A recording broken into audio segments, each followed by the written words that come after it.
For what's up on the screen there, the 7 habits of highly effective, well, I guess it's wholly effective people. Don't mind my typo there, but for those of you that haven't read the 7 habits of highly effective people by Steven Covey, I want to encourage you to do that. Most of the action that we're going to take is not a quadrant 1 item. So in the 7 habits of highly effective people, let me back up just a little bit. Steven Covey talks about the time matrix. And in the time matrix, if you can picture it, there's 4 quadrants. And quadrant number 1 is the things that are in our lives that are both urgent and important. Examples would be a crying baby or a ringing telephone. Those things that are urgent and important that are in our face that need attention immediately. Quadrant 2 being those things that are important but aren't necessarily urgent. And I oftentimes, when I talk about this with people that I coach or mentor, we talk about my daughter and the dates that I would have with my daughter when she was growing up, especially as a teenager. Those were very, very important, critically important, but they weren't urgent. So therefore, they had the ability, just like any other quadrant 2 items in our lives, to fall as a back seat to those urgent and important quadrant 1 things. Quadrant 3 are urgent things that are not important, like salespeople calling us and emails that say urgent in the description line, but aren't necessarily very important at all. And quadrant 4 is neither urgent nor important. That would be watching TV, leisure time. Not urgent, not important, but they're just things that are time wasters for us. Being on Facebook for leisure time would be an example of that. So, and I share that with you. And if you haven't read this book in a while, this is I'm going to say a once a year read for the first few years, and then once every couple of years after that. I read this book, I'm going to guess about 10 years ago, read it and listened to it once a year for the first few years, and then changed over to once every couple of years. Just recently did a reread on it. Sharpening the Saw, habit number 7 is a big one for me, and rereading this book is part of Sharpening the Saw on his suggestions. And I share that with you because most of you on this call are not going to need to chase after quadrant 1 things in order to make change. In other words, well, first of all, let's start here. I would like everybody that's on this call to repeat after me. I am an action taker. All right, you can do better than that. No one's watching. I am an action taker, and I am done settling for good enough. I am an action taker, and I am done settling for good enough. I want to make a suggestion to you. I want to suggest that you write what's on the screen right now on a stick-em note or a piece of paper and tape it to your bathroom mirror where you can see it in the morning, to remind yourself that you are an action taker and you are done settling for good enough. And I know that sounds silly, but this is a picture of my bathroom mirror area, and it's worked really, really well for me. And I will tell you, and I'll use this as an example, just right here, you can see this says, Rob, they need to hear your story. What you can't see is after taping that up, I hand wrote on there a timestamp. I've shared this with some of you verbally. Now I'm showing it to you. The timestamp is 12/16/2012. The book came out in 2018, so it still took some time for me to get my story out there, but I knew the importance of my story, and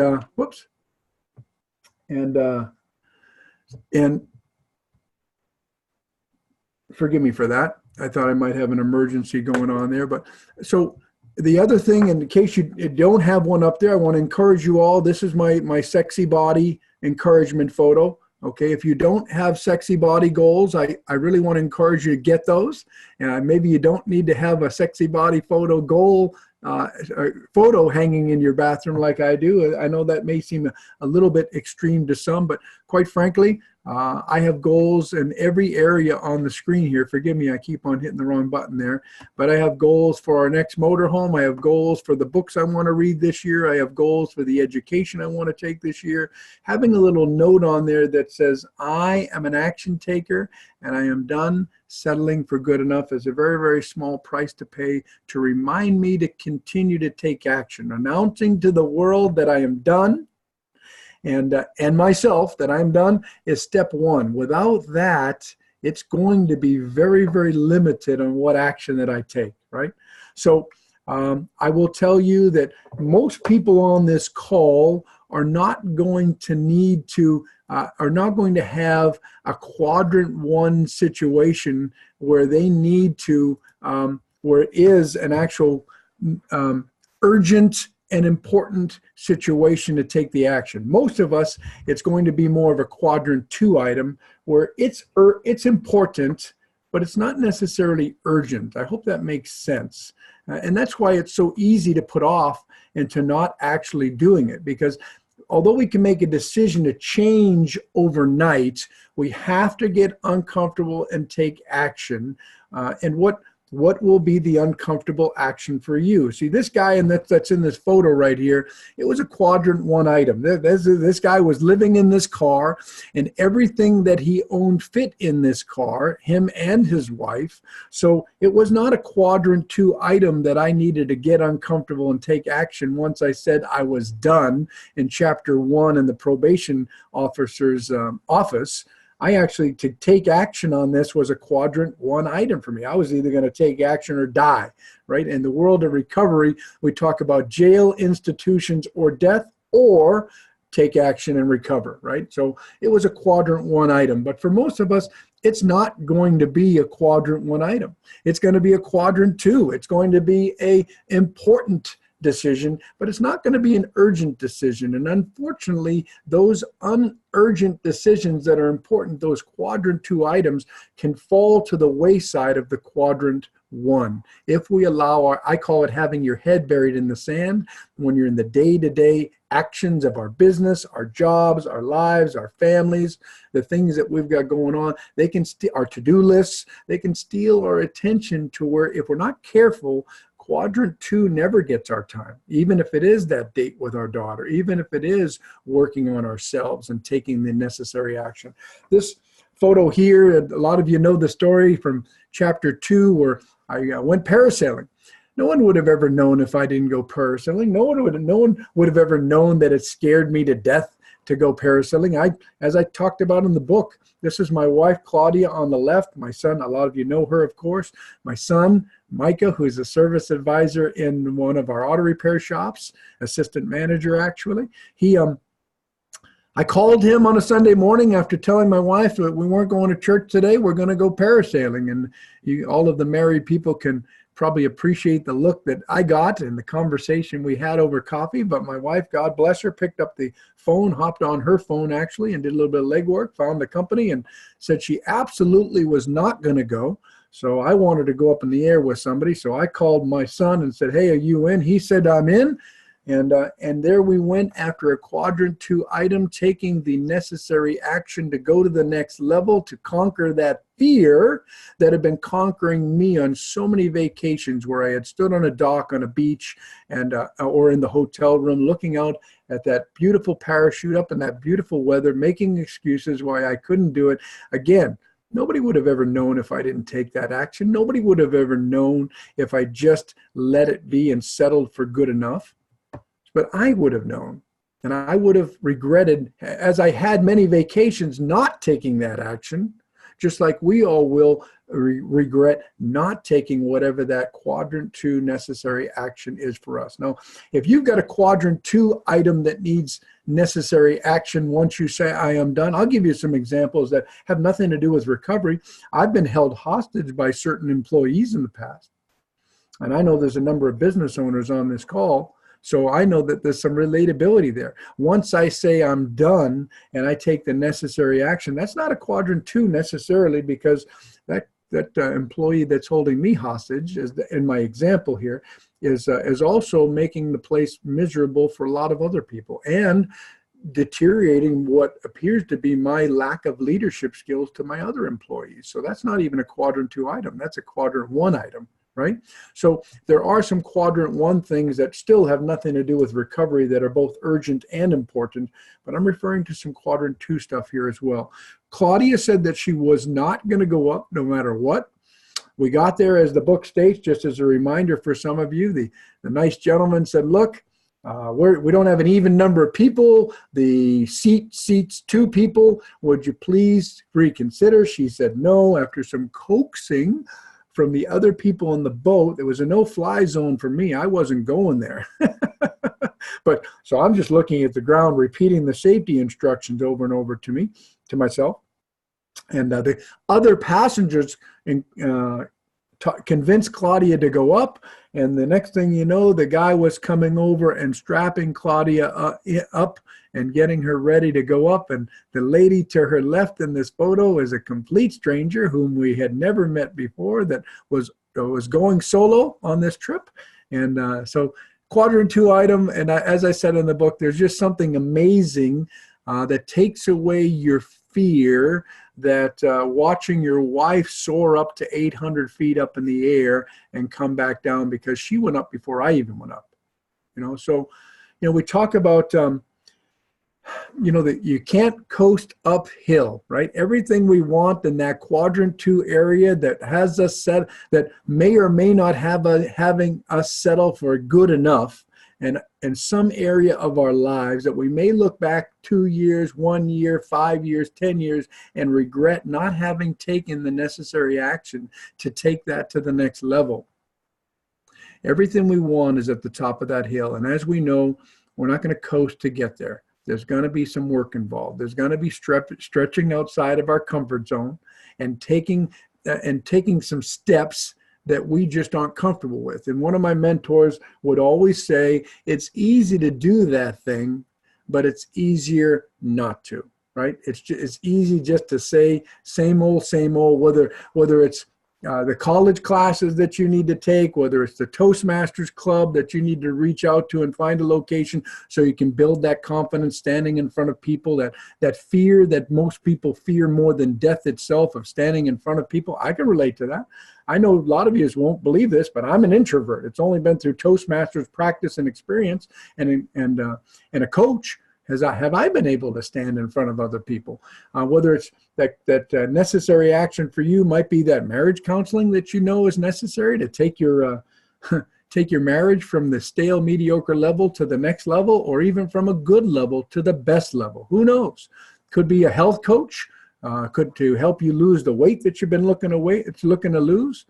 Get you a sexy body photo up on your goals in the bathroom there, like I have, right? Could be speaking with a wealth advisor to talk about where you are currently. Could be approaching your pastor about what ministry you could be involved in, so you're not regretting not having been involved more. Could be reading your Bible a little bit more often or a little bit longer if you're already in that habit every day. I mean, the list goes on and on. It could be, for Claudia and I, it's inviting a new couple to our home once a quarter that we haven't really gotten to know yet after church, and spending a little bit of time with them. Our social goals, there's goals in so many areas, and none of that it's easy to do, but it's easier not to do. None of it's going to be catastrophic, and some people may not even know if we don't take that action, right?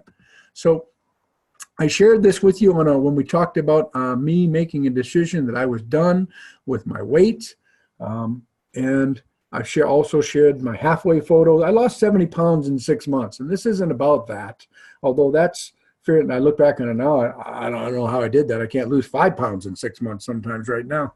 I know there's some relatability here on this call, right? Nobody specific in mind here. Don't take that personal, but I'm talking about me, right? So 70 pounds in 6 months, that's halfway. This was what? This was May. A couple months later, I was halfway. Total of 6 months later, I had hit my goal of 70 pounds. That's my humility shot there, to be nice and humble, of course. And then this is a year later, 1 year later in 2003. But that in and of itself would have been an incredible achievement. And it was an incredible achievement. Quite frankly, anybody that I see losing 20, 30, 40, 50 pounds, I'm just in absolute awe of them and congratulate them personally when I see it. So 70 pounds is a big deal. And I know people that have lost a ton more weight, no pun intended, but a lot more weight than that in their lives. And I've been on the sidelines congratulating and being a cheerleader for them because it's an amazing feat to accomplish. But something funny happened in 2008. I went up to Disneyland. We live in San Diego, and Disneyland's an hour and a half to 2 hours with traffic away. And a friend of mine was running in a Disneyland half marathon. And Claudia and I went up to cheer. She had invited a friend, and they were going to run the Disneyland half marathon. I thought anybody running a half marathon had lost their ever-loving minds. Why would anybody do that? Just like a lot of you, that was my thinking at the time. Why in the world would anybody run a half marathon? Well, I got inspired. Something funny happened, and I got inspired, and I started running marathons. So 2009, these little areas here, I will show you. This is 2009, 2011, 2012, and I'm just going to zoom in on those. So my goal was to run the marathon in less than 2 hours. And as you can see, in 2009, that was a half marathon. In 2009, I didn't accomplish that goal. I was 10 minutes and 23 seconds over that. So I didn't run in 2010. Life got in the way, didn't have time to train or whatever. But in 2011, I came back. And I missed that goal by the hair of my chinny chin chin. As you can see, I ran the half marathon in 2 hours and 8 seconds. Well, I'm a bit of a bulldog when it comes to things like this. And as you all know, an action taker, right? You got to get uncomfortable and take action. And for those of you that do run, or maybe wouldn't even think about running, I will tell you and remind those that do run, there's a lot of training involved. It's usually about 3 months if you're going to take the necessary time to safely get your body up to where it can run at this pace. For me anyways, it's a few months. So finding that time, making that time, I wasn't going to settle for it. And in 2012, the following year, I'm happy to say that I beat the 2 hour goal by a few seconds, not by a ton, by about 26 seconds. We beat the 2 hour mark, and it was just a phenomenal achievement. And I will tell you, since then, this is a marathon that I ran that was in El Cajon. That is, we're not far from my home is where El Cajon is. 1 hour, 46 minutes and 35 seconds. This was in 2016 after doing this in 2012. So 4 years later, continuing to train, not really saving the results like I did at the Disneyland Marathon, but just, the continued progression, taking action is what we're talking about right now. This is quadrant 2 stuff, isn't it? Who would have known if I had never hit under the 2 hours, if I had never hit that goal? Nobody would have known. I would have known. Claudia would have known because she knew it was my goal. Some other people close to me would have known. But the reality is it wouldn't have been that big of a deal. But it was a health goal that I had set. I'm a bit of a bulldog. My encouragement for all of you would to be a bulldog in the areas that are quadrant 2 for you, and to take that necessary action that, again, nobody's going to know that whether you do it or not, because quite frankly, most of the people on this call have won the money game. You've won the success game. Amongst your friends, you may be the most successful person that they know. So why? I'm asked all the time, why? When is enough enough? Why do you need to continue with what you're doing? Why are you trying to take it to the next level? Why? I know that God has put us all here for a mission. And I can't do what you can do. I talked about this, about chapter 1, and you can't do what I can do. And my mission that God has put on my heart is different than your mission. And my goal, my encouragement, suggestion would be to A, discover what that mission is, and B, most likely it's going to be a quadrant 2 actions and quadrant 2 item that is important, critically important, of course. but not urgent. So therefore, it oftentimes gets put to the wayside. So your road to success in every area and any area is going to be a curved road. You can't see around that next bend. I talk about it in my book quite a bit, but what you'll be able to see when you get to that curve is the next curve, which means you'll have the information you need to go around the next corner. And then when you get around that next corner, you'll be able to see around the next corner and have the information you need to continue. So my suggestion, my encouragement, I want to inspire you. Take the necessary action to get to that next corner so you can see around it and see what the next action is. Okay? So, this is again, another humility photo of mine with some of my medals for the runs that I've run. Haven't run, and those of you that have read the book, and you may remember that I have a goal to run in the Boston Marathon. And I really haven't taken, other than I'm in maintenance mode right now. I run 4 hours, 4 miles, roughly 5 days a week, sometimes 6. While I was in Hawaii, it was every day because I was trying to offset all the delicious food that I was eating. So I did run pretty much every day while I was there, but about 4 miles, 40 minutes. And, so I'm not breaking any records. I'm just in maintenance mode, but I have the goal of running the Boston Marathon. And, it's one of those perfect example of a quadrant 2 item. If I never run the Boston Marathon, who's going to fault me? Well, I put it in my book. At some point in time, a few years from now, I'm going to have to stand on a stage while I speak and explain why I didn't or that I did, right? So that is on my, it's yet to be seen whether or not I run that marathon, but that is a quadrant 2 item that I'm really, really looking forward to accomplishing. So